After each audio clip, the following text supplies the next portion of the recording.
Are you ready to explore the greatest books of all time? And by all time, I mean the books that I read in 2022, which is not exactly the same thing, but it's close. Today we will be going over the top 5 books that I read in 2022. Whenever I was making this list, I was really trying to organize the top 5, but a 6th one snuck on there, plus I have an honorable mention at the end, which doesn't really fit in this video, but still needs to be talked about. I really find it impossible to rank these books, so I will be going through them in the order that I read them in 2022. Just looking at these books, I feel like I had an awesome reading year, and I'm really excited to talk about all of them. Starting with the first 2 books that I have on my list are both books that I finished in January, and they were fantastic and maintained some of the best books that I read in 2022. And that is Mad Ship by Robin Hobb and Assassin's Apprentice by Robin Hobb. Robin Hobb is very quickly becoming one of my favorite authors, and her books always hit me in the feels, and I find them hard to describe because it is hard to articulate what those feelings are and how much these books mean to me.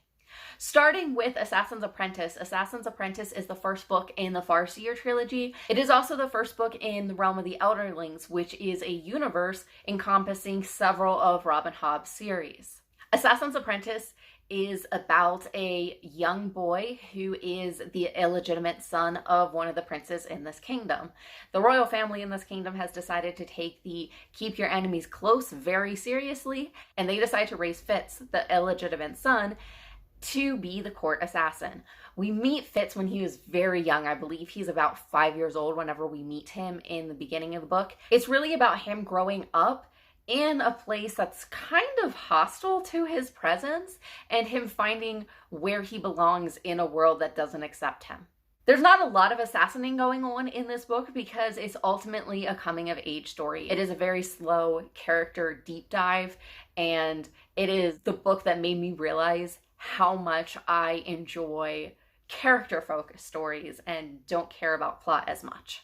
The next book is Mad Ship, which is the second book in the Live Ship Traders trilogy, which is the second series in the Realm of the Elderlings. The Live Ship Traders trilogy follows several protagonists, so we really have multiple storylines going on, but they all converge in an epic, mind-blowing way. Several of the characters that we follow are from one of the merchant trader families that own a live ship. Live ships, after several captains have died on the ship, actually awaken and become sentient and have all the memories of the captains who have died on their ship previously. We meet this family right as their ship is becoming a live ship, and there's also a little bit of inheritance issues after the previous captain died.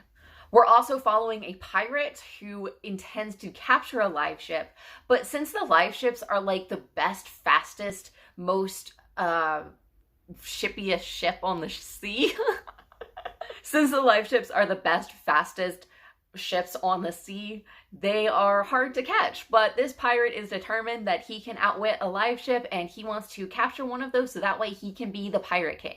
We're also following these sea serpents, which in the first book, we don't really know why we're following these sea serpents, so they do kind of become the most uninteresting part of the book until halfway through book 2, which is Mad Ship, when you understand why we're following the sea serpents, and it is the most epic reveal ever.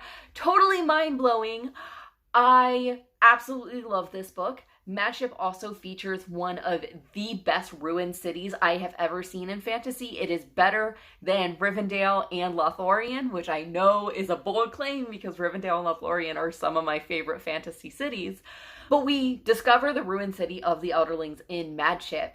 And this world, the world building is so focused on memory, and the places such as this ruined city also holds memories, and some people start to see these memories of the people that live there while in the ruined city, which is so cool.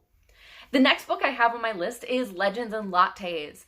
Legends and Lattes is a fun slice of life fantasy book. It follows an orc mercenary who has decided to retire and start a coffee shop. Definitely don't read this book while you're hungry, or if you're reading this book, maybe have a cup of coffee and a scone or a cinnamon roll or something, because this book will make you hungry describing all of the things in this coffee shop.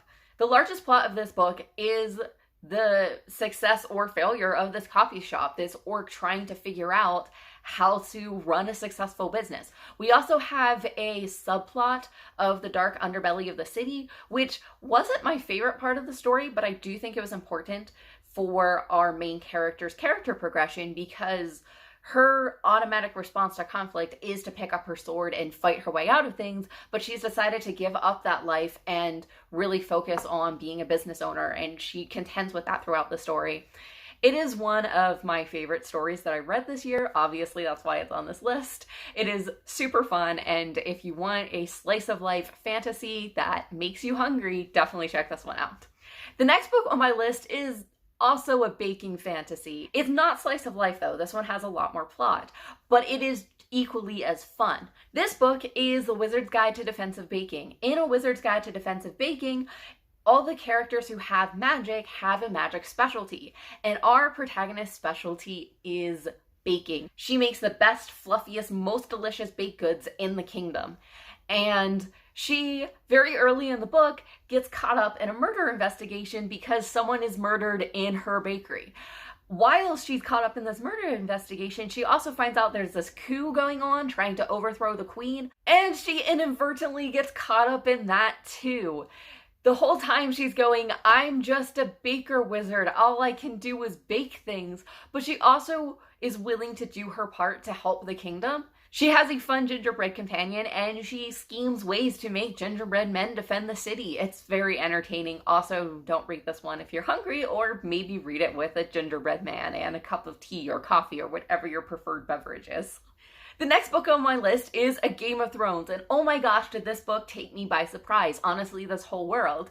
I first watched the TV series, and I watched the TV series for the first time this year, and I love the TV series, and I wanted to read the books, and I picked up A Game of Thrones, and honestly, season 1 of the TV series and the first book, A Game of Thrones, follow each other very closely.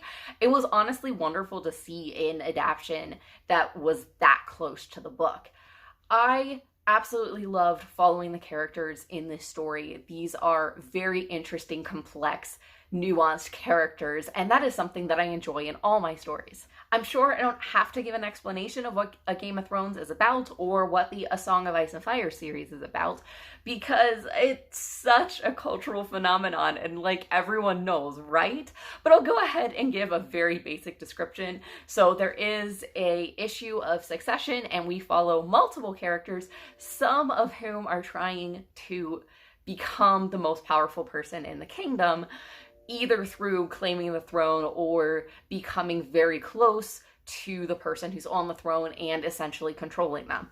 Very interesting story. Some characters you'll love, some characters you'll hate, some characters you're somewhere in between, and I absolutely love it. I'm continuing to read this series, and I am excited to get to find out what happens in the books that's not in the show. The next book on my list is Record of a Spaceborn Few. This is a science fiction slice of life book and my favorite book in the Wayfarer's Saga.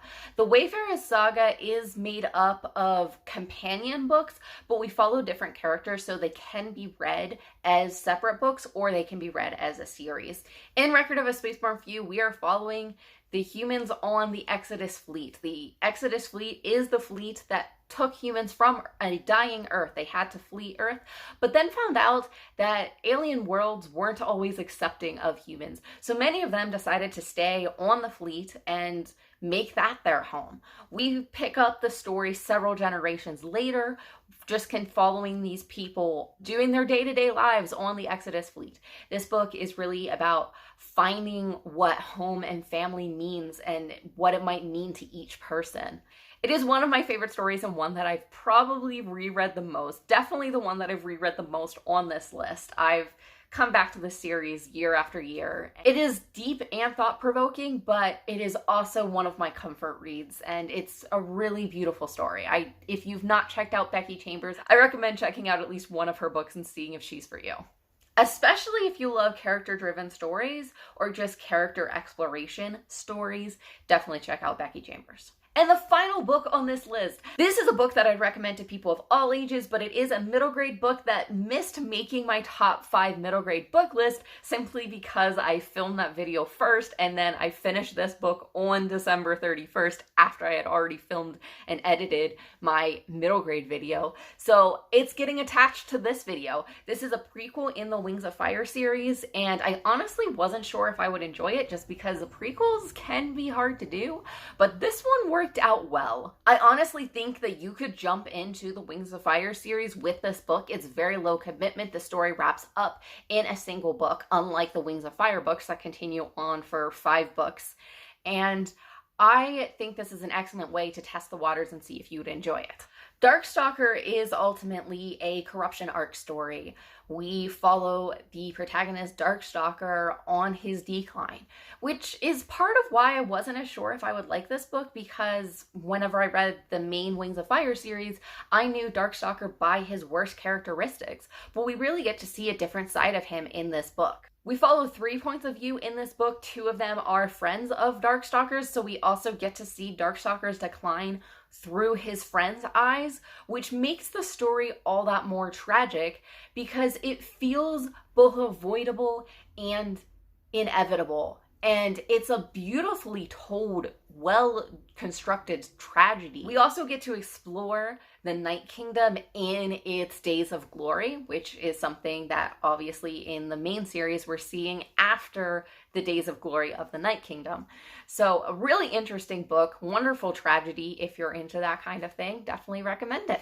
And there you have it. Those are my favorite books that I read in 2022. Let me know in the comments if you've read any of these, what some of your favorite books are, whether they're favorites of all time or favorites from this past year. And I hope to see you in another video. Happy reading!